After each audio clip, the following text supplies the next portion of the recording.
اعوذ باللہ السمیع العلیم من الشیطان الرجیم بسم اللہ الرحمن الرحیم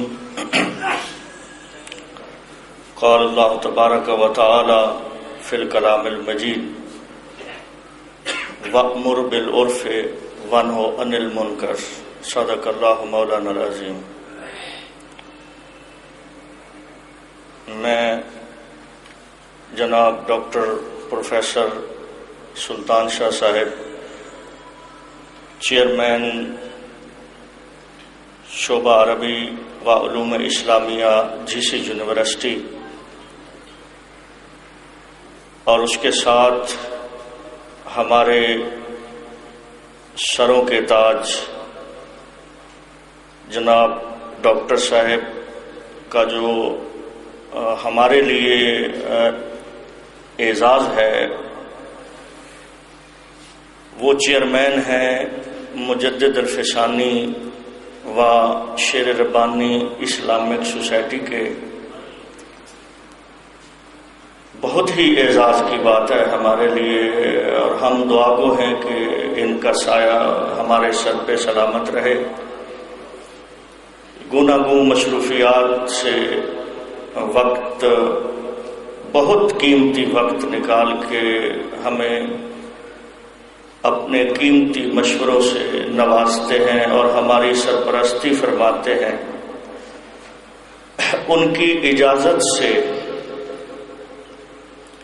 میں آج بروز اتوار 27 نومبر 2016 ہمدرد سینٹر لیٹن روڈ لاہور میں حضرت مجدد الفسانی شیخ احمد فاروقی سرہندی کانفرنس کے انعقاد کرنے کی سعادت حاصل کر رہا ہوں۔ بااہتمام جناب صاحبزادگان صاحبزادہ غلام مصطفیٰ نقشبندی مجددی، پسر اکبر صوفی غلام سرور نقشبندی مجددی علیہ رحمہ، اور جناب صاحبزادہ جنید سرور نقشبندی مجددی، پسر اصغر صوفی غلام سرور نقشبندی مجددی علیہ رحمہ، اللہ تعالیٰ ان کی عمر دراز فرمائے اور ان کو استقامت عطا فرمائے کہ یہ قبلہ صوفی غلام سرور نقشبندی رحمۃ اللہ علیہ اور حضرت مجدد الفسانی رحمۃ اللہ علیہ کے پیغام کو لوگوں تک اسی طرح عام کرنے میں اپنی محنت شاقہ اور اپنے دامے درمے سخنے جتنی بھی ہمت ہے وہ استعمال کر کے ان کے پیغام کو لوگوں تک پہنچاتے رہیں۔ میں نے چند گزارشات آپ کے سامنے کرنی ہیں، آپ کا تھوڑا سا وقت لینا ہے۔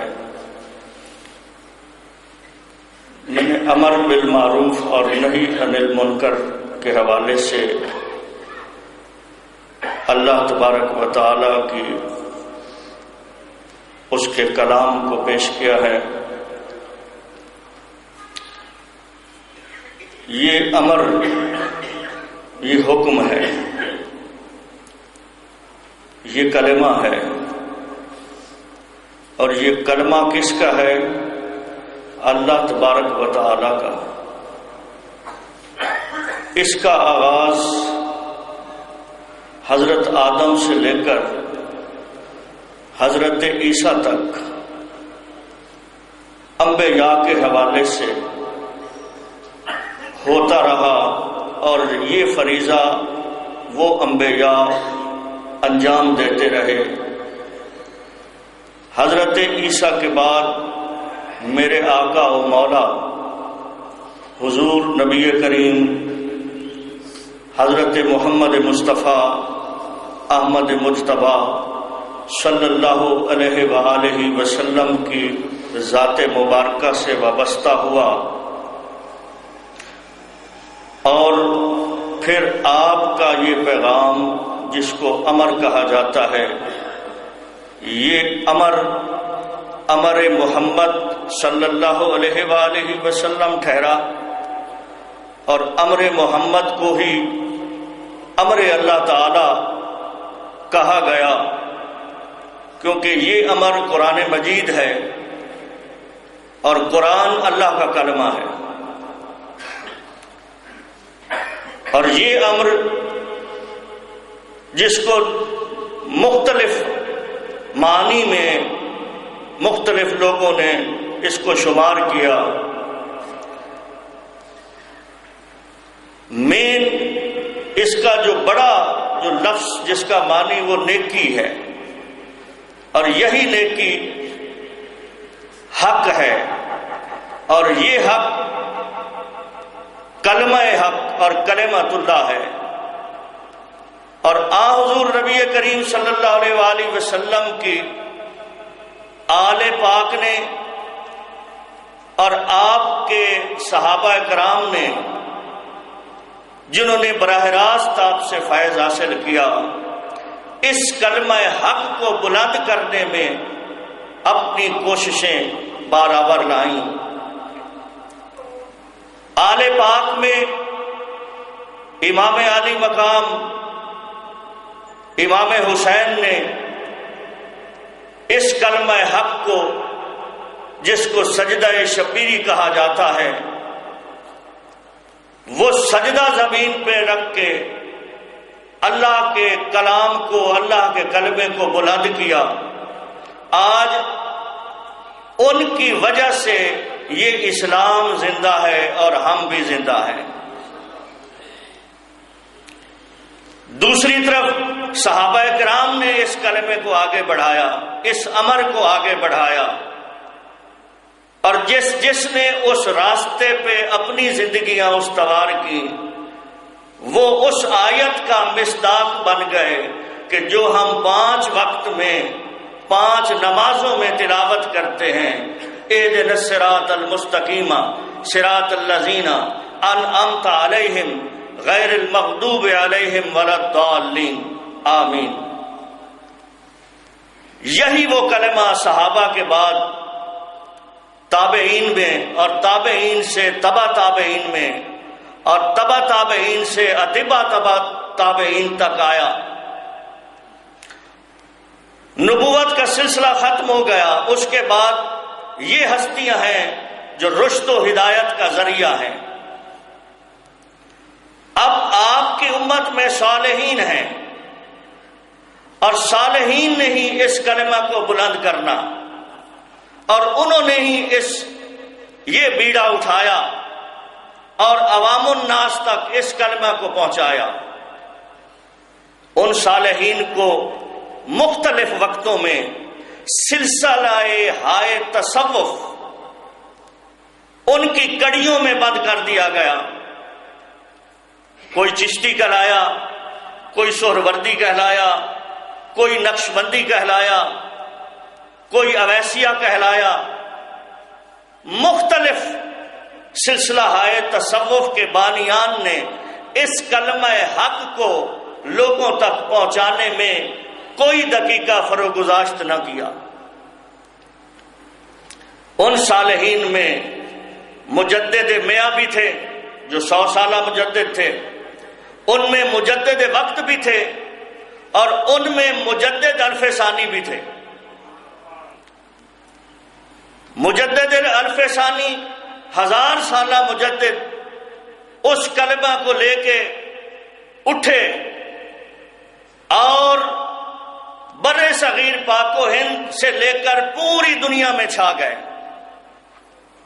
وہ کلمہ جس کا آغاز حضرت آدم سے ہوا، حضرت مجدد الف ثانی نے اس کو اس دور میں پایا تکمیل تک پہنچایا، اور آج اس دور میں حضرت مجدد الف ثانی کے اس پیغام کو صوفی غلام سرور نقش بندی مجددی رحمت اللہ علیہ نے عوام الناس تک اور جوانوں تک اس پیغام کو پہنچانے میں بہت زیادہ محنت کی.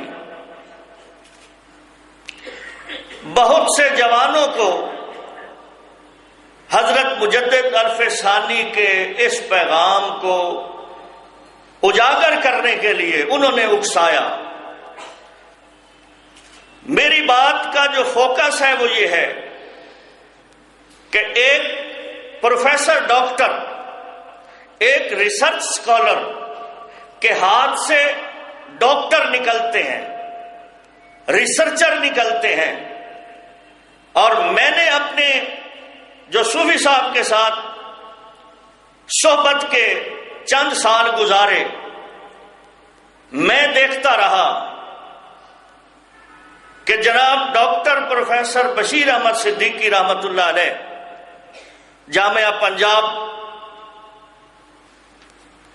جب کوئی مجدد الف ثانی رحمت اللہ علیہ پر کام کرنا چاہتا تھا تو اس کو وہ صوفی غلام سرور نقشبندی کے پاس بھیجا کرتے تھے.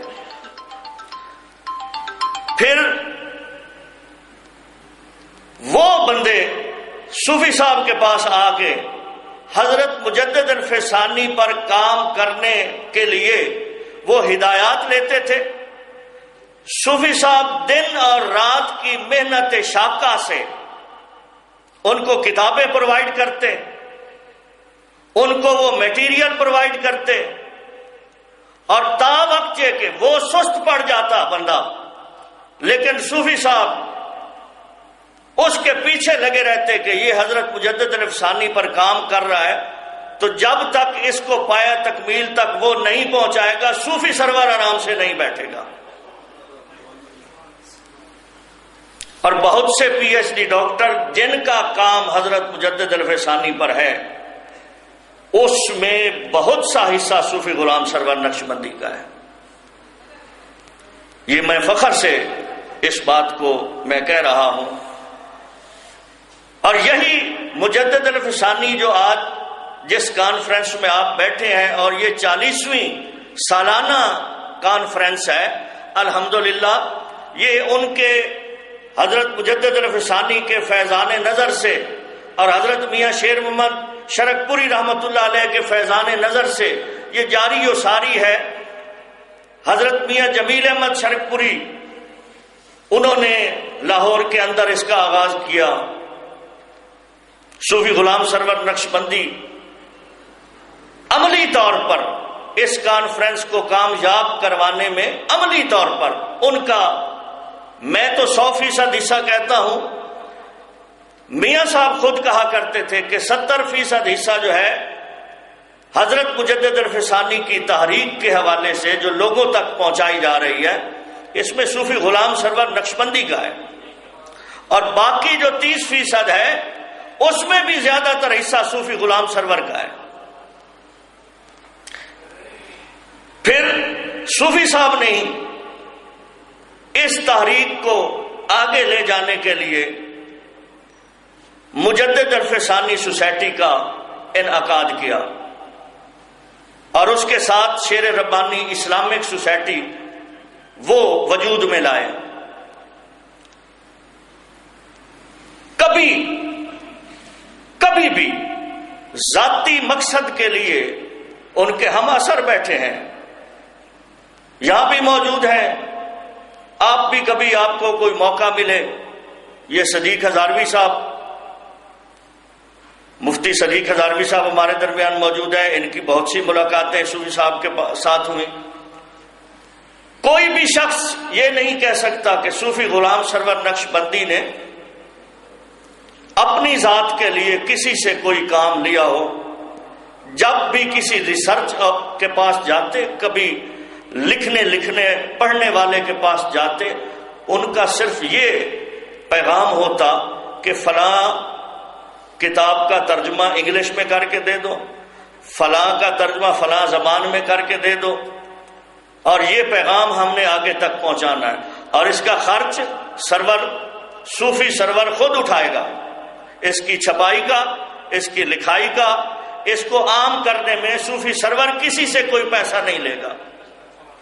اور یہ بات عیاں ہے، آج بھی کوئی بندہ یہ کہہ نہیں سکتا کہ ہم نے اپنے پلے سے کچھ دے کے اس پیغام کو آگے پہنچایا. ان کے وصال کے بعد اللہ تعالیٰ ان کے صاحبزادگان کو توفیق دے، استقامت عطا فرمائے. کوئی ایک سال بھی ہمارا کوئی ناغہ نہیں ہوا. الحمدللہ یہ کانفرنسز، یہ پیغامات اور یہ تحریک جو انہوں نے بلند کی تھی، صاحبزادگان اسی طریقے پہ، اسی نہج پہ، اسی سلیقے سے یہ انجام دے رہے ہیں. ہمیں خوشی ہے اور ہم ان کے ساتھ ہیں. اللہ تعالیٰ آپ کو اور ہمیں اور ہمارے ساتھ جتنے بھی لوگ اس دین کے پیغام کو لوگوں تک پہنچانے میں محمد و معاون ہیں، اللہ تعالیٰ ان کو جزائے خیر عطا فرمائے اور ہمیں استقامت عطا فرمائے. میں تمام ان احباب کا، ان مریدین کا، ان متعلقین کا، ان متوسلین کا جن کا تعلق مجددیت سے ہے یا سروریت سے ہے، میں ان کا شکر گزار ہوں کہ اپنے قیمتی اوقات میں سے وقت نکالا، یہاں تشریف لے آئے. راستہ اپنا سیدھا کرنا ہے، وہ راستہ جو اللہ کے کلمے کا ہے، اللہ کے امر کا ہے، جو انبیاء کا ہے، جو نیک لوگوں کا ہے، جو صالحین کا ہے. اس راستے کا تعین آپ نے کر لیا اور آپ نے اپنے لیے وہ راستہ چنا اور اس راستے پہ چلنے کی کوشش کر رہے ہیں. اللہ تعالی ہم سب کو اس راستے پہ چلائے اور استقامت عطا فرمائے. میں پھر ایک مرتبہ مہمانان گرامی اور جناب ڈاکٹر پروفیسر نعیم انور صاحب، ڈاکٹر سلطان شاہ صاحب، مفتی صدیق ہزاروی صاحب اور باقی سب کا تہ دل سے شکر گزار ہوں. میں نے زیادہ وقت لے لیا آپ کا. اب ہم باقی ماندہ جو کانفرنس ہے اس کے حوالے سے آگے چلتے ہیں. والسلام.